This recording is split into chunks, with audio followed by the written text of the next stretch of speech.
I started working in virtual reality probably around 30 years ago, and I contacted a local special school because I was working with a teacher who worked at the special school, and they asked me to describe virtual reality and what it offered.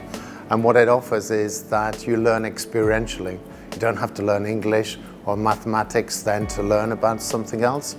In virtual reality, you understand the properties of the objects via direct interaction with them. And that teacher said that's actually almost exactly how students with learning disabilities are taught.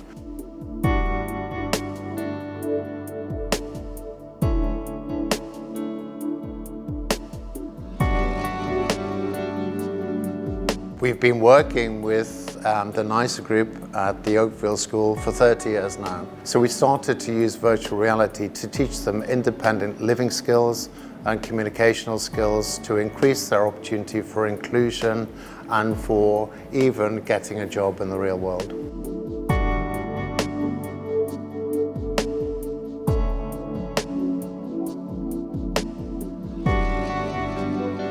The virtual city of Nottingham teaches me how to learn to go around the city and learn about the traffic and the buses and that. It helps you to do things like look both ways. And my favourite thing is to take part in NASA group, in music group.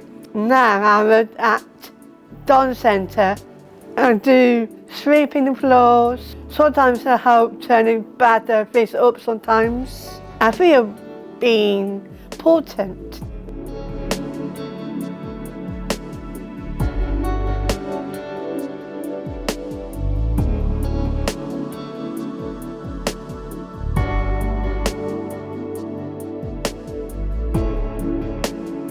So the tools and technologies that we are developing also have got a great potential to be used in low and middle income countries. In recent years, these low and middle income countries, they have made the agenda that, for example, access to education, higher education should be equal to everybody, regardless of race and disabilities.